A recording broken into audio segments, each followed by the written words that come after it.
The Robledo Puch case, the angelical boy, cruel and merciless.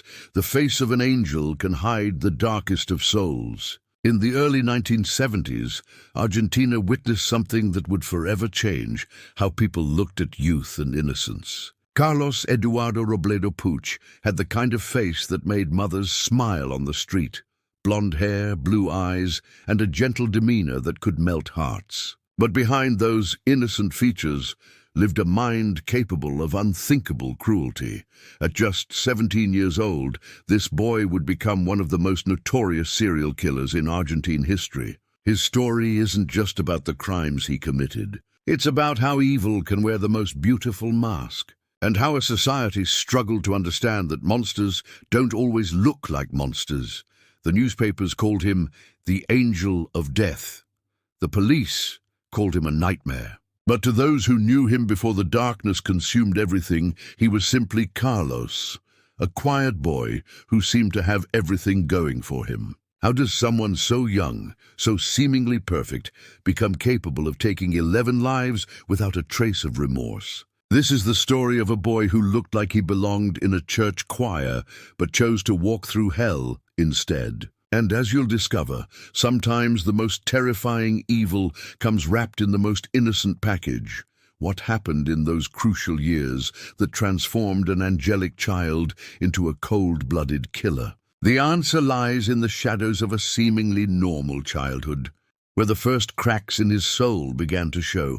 Carlos Eduardo Robledo Puch was born on January 22, 1952, in Buenos Aires, into what appeared to be a typical middle-class Argentine family. His father worked steadily, his mother kept a clean home, and young Carlos seemed blessed with everything a child could want: good looks, intelligence, and opportunities that many of his peers could only dream of. The family lived in a quiet neighborhood where children played soccer in the streets and mothers gossiped over afternoon tea. Carlos was the kind of child who drew attention wherever he went. His blonde hair caught the sunlight, his blue eyes sparkled with what seemed like innocence, and his polite manners made adults nod approvingly. "What a beautiful boy," they would say. His parents must be so proud, but even in those early years, there were whispers among the neighbors. Carlos was different from other children, though no one could quite put their finger on how. He was quieter, more observant, watching the world around him with an intensity that seemed unusual for someone so young. While other kids laughed and played loudly, Carlos preferred to observe from the sidelines, his piercing blue eyes taking in every detail. His parents noticed it too, though they dismissed it as shyness. Carlos was a good student, never caused trouble at school, and always came home on time. He helped with chores without being asked and spoke respectfully to adults. On the surface, he was every parent's dream child, yet there was something in his gaze that made people uncomfortable, though they couldn't explain why. It was as if he was studying them, cataloging their weaknesses, their fears. Teachers would later remember feeling slightly uneasy when Carlos stared at them during lessons, his expression unreadable. The family dynamic seemed normal enough. His parents worked hard to provide for their children, and Carlos appeared to appreciate their efforts. But behind closed doors, something was already stirring in the young boy's mind, a darkness that would slowly consume everything good about him.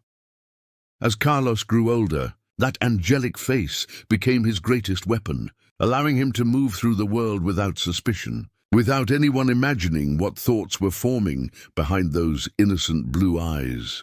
The first signs that something was wrong with Carlos Robledo Puch appeared when he was barely 14 years old, though they were so subtle that most people missed them entirely.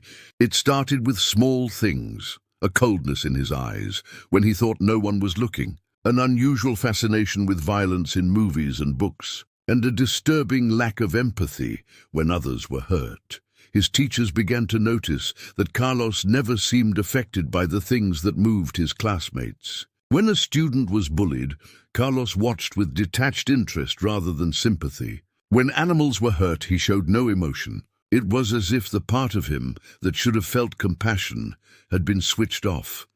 At home, his parents started finding dead birds in the backyard, always arranged in strange patterns, always killed with precision. When they asked Carlos about it, he would shrug and claim he knew nothing. His explanation was always delivered with that same innocent expression that had charmed everyone for years. The neighborhood cats began disappearing. Small pets went missing, but Carlos continued to be the polite, well-dressed boy who helped elderly neighbors with their groceries and smiled sweetly at everyone he met. The contrast between his public persona and the growing darkness inside him was becoming more pronounced. Though no one connected the dots, his parents noticed he had started staying out later, claiming to be with friends. But when they checked, those friends often had no idea where Carlos had been. He was developing a talent for deception, for creating alibis and explanations that sounded perfectly reasonable. The most disturbing change was in his eyes. That innocent sparkle was being replaced by something colder, more calculating. Family photos from this period show a boy who still looked angelic, but if you looked closely, you could see that the warmth had begun to fade from his gaze. Carlos was learning to hide his true nature, to present the face that people expected to see while nurturing the darkness that was growing stronger every day. He was becoming a master of manipulation, using his appearance and charm to deflect suspicion. But the hunger inside him was growing, and soon small animals and birds wouldn't be enough to satisfy whatever was driving him toward violence. By the time Carlos turned 16, the mask was becoming harder to maintain. The angelic boy, who had once charmed everyone, was now struggling to contain the violent impulses that were consuming him from within. The transition from harming animals to something far more sinister was happening gradually, like a slow poison spreading through his soul. He began carrying weapons, first just a knife, then eventually a gun. He told himself it was for protection, but deep down, he knew the truth. The weight of the weapon in his pocket gave him a sense of power that nothing else could match. He would practice drawing it quickly, imagining scenarios where he might use it. Carlos started seeking out dangerous situations, hanging around rough neighborhoods and getting involved with petty criminals. His parents noticed the change, but attributed it to typical teenage rebellion. They had no idea their son was actively seeking opportunities to hurt people. The first time he pointed a gun at someone, Carlos felt a rush unlike anything he had ever experienced. The fear in the victim's eyes, the absolute power he held over another human being, it was intoxicating. He robbed the man and walked away, but the money wasn't what mattered. It was the feeling of control, of having someone's life in his hands. That night, Carlos looked at himself in the mirror and saw the same angelic face that had fooled everyone for years. But now he knew what he was capable of, and the knowledge excited him rather than horrified him. He was discovering that he enjoyed causing fear, that he felt most alive when others were terrified. His crimes began to escalate. What started as simple robberies became more violent, more personal. Carlos wasn't just taking money anymore. He was taking pleasure in the suffering he caused. Each crime taught him something new about himself, revealed another layer of the darkness that had been growing inside him. The boy, who had once been the pride of his neighborhood, was now planning his next attack, studying potential victims with the same intensity he had once reserved for his schoolwork. The transformation was nearly complete, and soon the world would see just how far an angel could fall. But even as he planned more serious crimes, Carlos maintained his innocent facade, knowing that his appearance was his greatest asset in a world that judged people by how they looked, rather than who they truly were. On February 15, 1971, Carlos Eduardo Robledo Puch crossed a line from which there would be no return. The location was a quiet street in Buenos Aires. The time was just after sunset, and the victim was a taxi driver named Cecilio Rodriguez, who had the misfortune of picking up a passenger who looked like an angel but thought like a demon. Carlos had planned this moment for weeks. He had studied the route, observed the patterns of different drivers, and chosen his target carefully. Cecilio was in his 50s, a family man who worked long hours to support his wife and children. He had kind eyes and a gentle manner that reminded Carlos of his own father, which made what happened next even more chilling.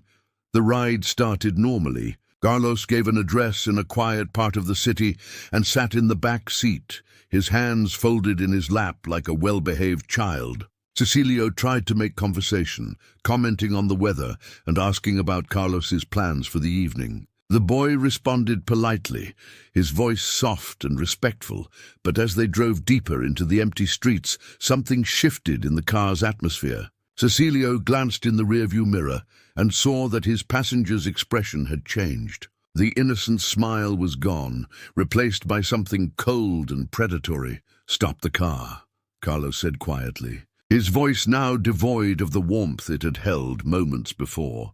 When Cecilio hesitated, confused by the sudden change in his passenger's demeanor, Carlos pulled out a gun and pressed it against the back of the driver's seat. The metal was cold, and Cecilio could feel it through the fabric. "I said stop the car." What happened in those final moments was swift and brutal. Carlos didn't just want Cecilio's money. He wanted to see what it felt like to take a life. The taxi driver begged for mercy, spoke of his family, tried to appeal to whatever humanity might still exist in the young man behind him, but Carlos felt nothing except curiosity and a strange sense of satisfaction as he pulled the trigger. Cecilio Rodriguez died instantly, slumped over the steering wheel of his taxi while his killer sat in the back seat, studying the scene with the detached interest of a scientist observing an experiment. Carlos took the man's wallet. Not because he needed the money, but because he wanted to know everything about the person he had just killed. He read through Cecilio's identification, looked at photos of his family, and felt a disturbing sense of ownership over the life he had just ended. The boy who had once been afraid of disappointing his parents had just committed murder, and the only thing he felt was a desire to do it again. The news of Cecilio Rodriguez's murder sent shockwaves through Buenos Aires. A hard-working taxi driver, beloved by his family and respected in his community, had been found dead in his cab with no apparent motive. The police were baffled. This wasn't a typical robbery gone wrong. The killer had taken very little money, but had shown a level of violence that suggested something far more sinister. Cecilio's wife, Maria, collapsed when she heard the news. Their 3 children couldn't understand why someone would hurt their father, a man who had never harmed anyone in his life. The funeral was attended by hundreds of people, all struggling to make sense of such senseless violence. The media coverage was extensive, but it focused on the mystery rather than the brutality. Reporters described it as a random act of violence and speculated about the killer's motives. No one suspected that the perpetrator was a 17-year-old boy with the face of an angel who was probably sitting in a classroom, listening to the news with the same detached interest he had shown while pulling the trigger. Carlos read every newspaper article about the murder, watched every television report, and listened to every radio update. He was fascinated by how the story was being told, how the media portrayed both the victim and the unknown killer. It was like watching a movie about his own life, and he found it thrilling. At home, his parents discussed the murder over dinner, expressing their shock and fear that such violence could happen in their city. Carlos nodded along, making appropriate comments about how terrible it was, how unsafe the world was becoming. His performance was flawless. The concerned son worried about the state of society, but inside he was already planning his next move. The murder had given him a taste of something he had never experienced before, absolute power over another human being. The memory of Cecilio's final moments played in his mind like a favorite song, and he found himself craving that feeling again. The investigation continued, but the police had few leads. They were looking for a hardened criminal, someone with a history of violence and a clear motive. They weren't looking for a blonde, blue-eyed teenager who looked like he should be singing in a church choir. Carlos's greatest advantage was that no one suspected him because No one could imagine that someone so young and innocent-looking could be capable of such brutality. He was hiding in plain sight, protected by people's assumptions about what a killer should look like. Stories like this have a way of fading from memory unless someone shares them, keeping the truth alive for future generations to learn from. The investigation into Cecilio Rodriguez's murder revealed just how little the police understood about the killer they were hunting. Detective Inspector Jorge Martinez, a veteran investigator with 20 years of experience, had never encountered a case quite like this one. The crime scene told a story of calculated violence, but the perpetrator had left almost no physical evidence behind. What puzzled the investigators most was the precision of the killing. This wasn't the work of a desperate criminal or someone acting in the heat of passion. The killer had planned everything carefully, chosen his victim deliberately, and executed the crime with disturbing efficiency. Yet the motive remained unclear. The forensic team found fingerprints in the taxi, but they didn't match anyone in the criminal database. The witnesses were few and unreliable. A couple who had seen a young man walking away from the area around the time of the murder, but their descriptions were vague. Clean cut, they said. Well dressed. Looked like a nice boy. Detective Martinez interviewed dozens of people, following every lead, no matter how small. He spoke to other taxi drivers, hoping to find a pattern or a connection. He investigated Cecilio's background, looking for enemies or debts that might explain the killing. But every avenue led to a dead end. Meanwhile, Carlos was living his double life with increasing confidence. During the day, he attended school and maintained his reputation as a polite, well-behaved student. His teachers had no complaints about him, and his classmates saw him as quiet but friendly. In the evenings, he would walk through the city, studying potential victims and planning future crimes.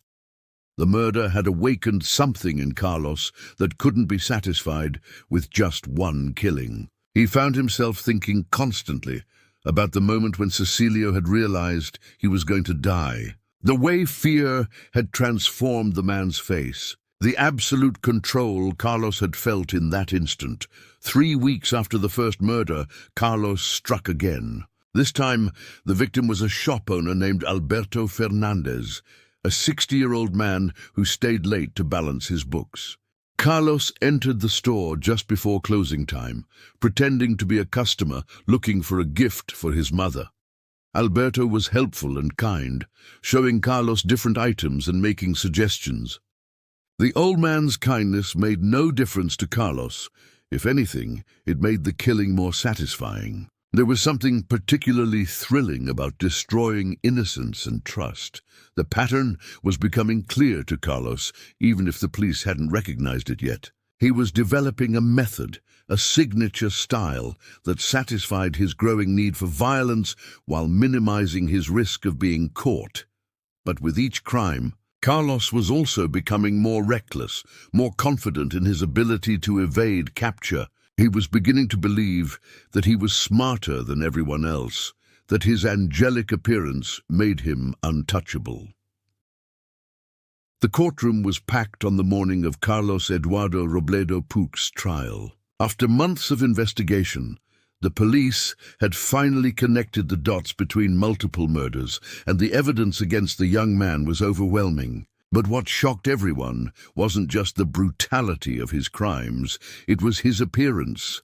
The defendant who walked into that courtroom looked nothing like what people expected a serial killer to look like. At 19 years old, Carlos still had the face of an angel. His blonde hair was neatly combed, his blue eyes were clear and bright, and he wore a simple suit that made him look like a university student rather than a cold-blooded murderer. The prosecutor, Dr. Elena Vasquez, had built her career on putting dangerous criminals behind bars, but she had never faced a defendant quite like Carlos. As she presented the evidence, 11 murders, countless robberies, a trail of violence that spanned nearly 2 years. She watched the jury's faces and saw their struggle to reconcile. The angelic young man before them with the monster described in the Charges. Carlos's defense attorney, Miguel Santos, built his strategy around that very contradiction. How could someone so young, so innocent-looking, be capable of such calculated evil? He argued that his client was mentally ill, that he couldn't be held fully responsible for his actions because he was clearly not in his right mind. But when Carlos took the stand to testify in his own defense, something chilling happened. As he spoke about his crimes, his mask began to slip. The innocent expression faded, replaced by something cold and calculating. He showed no remorse for his victims, no understanding of the pain he had caused their families. "I don't feel sorry for them," he said when asked about the people he had killed. "They were just in the wrong place, at the wrong time." The courtroom fell silent. Here was the real Carlos Robledo Puch, not the angelic boy his appearance suggested, but a predator who had learned to use his looks as a weapon. Dr. Patricia Morales, a forensic psychiatrist who had examined Carlos extensively, testified about his psychological profile. "This is not a case of mental illness in the traditional sense," she explained. "Mr. Robledo Puch is a psychopath, someone who lacks empathy, feels no remorse, and views other people as objects to be manipulated or destroyed." The families of his victims sat in the gallery, many of them seeing their loved one's killer for the first time. The contrast between Carlos's appearance and his actions was almost impossible to process. How could someone who looked so innocent be responsible for so much pain? As the trial progressed, more details emerged about Carlos's methods, his planning, and his complete lack of conscience. The evidence painted a picture of a young man who had discovered he enjoyed killing and had simply continued doing it until he was caught.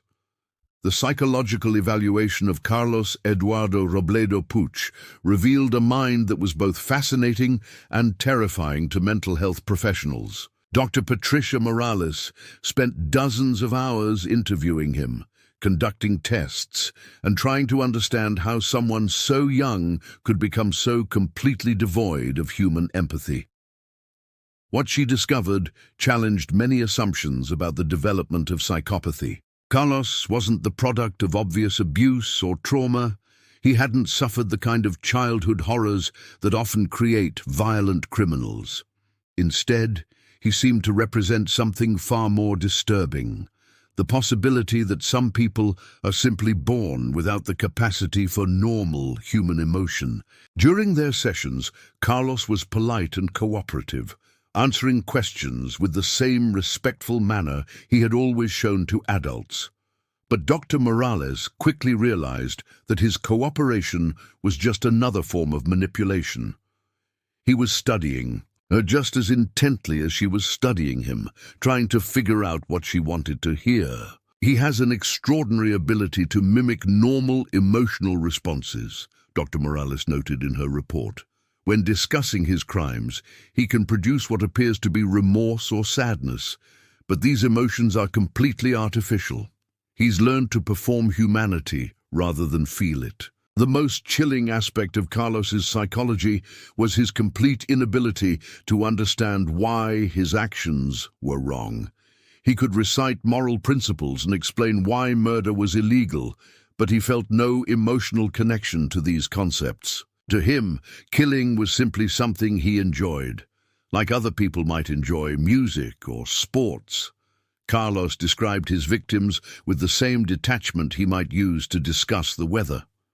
He remembered details about each murder with perfect clarity, but showed no emotional response to the memories. When Dr. Morales asked him about the families of his victims, he seemed genuinely puzzled by the question. "Why should I care about them?" he asked. "I didn't know them." Perhaps most disturbing was Carlos's view of himself. He didn't see himself as evil or sick. He saw himself as superior to other people because he wasn't limited by what he called useless emotions, like guilt or empathy. In his mind, his lack of conscience was an advantage that allowed him to do things others couldn't. The psychological profile that emerged painted a picture of a true predator, someone who had learned to navigate human society by mimicking its emotions while feeling none of them himself. Carlos had spent his entire life wearing a mask, and even now, in prison, he continued to perform the role of a reformed young man seeking redemption. But Dr. Morales knew the truth. There was no redemption possible for someone who had never possessed a conscience in the first place. The story of Carlos Eduardo Robledo Puch forces us to confront some of the most uncomfortable truths about human nature. How do we reconcile the existence of someone who looks like an angel but acts like a demon? What does his case tell us about the nature of evil and our own ability to recognize it? Perhaps the most disturbing lesson from Carlos's story is how easily we can be deceived by appearances. For years, his angelic face allowed him to move through society without suspicion, to gain the trust of victims and avoid detection by authorities. We want to believe that evil announces itself, that monsters look like monsters. But Carlos proved that sometimes the most dangerous predators are the ones who look the most innocent. His case also raises difficult questions about the origins of psychopathy. Carlos wasn't created by abuse or neglect. He seemed to be born without the capacity for empathy that most of us take for granted. This challenges our understanding of criminal behavior and forces us to consider the possibility that some people may be fundamentally different from the rest of us. The families of Carlos's victims have had to live with the knowledge that their loved ones died for no reason other than the satisfaction it gave their killer. There was no grand motive, no understandable cause. Just a young man who discovered he enjoyed taking lives and decided to continue doing so until he was stopped. Today, Carlos Eduardo Robledo Puch remains in prison, now an old man whose angelic features have long since faded. He continues to maintain his innocence in some cases while showing no genuine remorse for any of his crimes. The boy who once charmed everyone he met has become a cautionary tale about the masks that evil can wear. His story reminds us that we must look beyond appearances, that we must trust our instincts when something feels wrong, even if we can't explain why. It teaches us that evil doesn't always announce itself with obvious signs. Sometimes it smiles sweetly and speaks politely while planning our destruction. The case of the angelic boy who became a merciless killer will forever stand as a reminder that the most dangerous monsters are often the ones we never see coming, hidden behind faces that we trust and voices that we believe. In a world where we judge so much by appearances, Carlos Eduardo Robledo Puch's story is a chilling reminder that sometimes the most beautiful faces hide the darkest souls. If this story intrigued you, subscribe to the channel to discover other real crimes that shock the world and the minds behind them.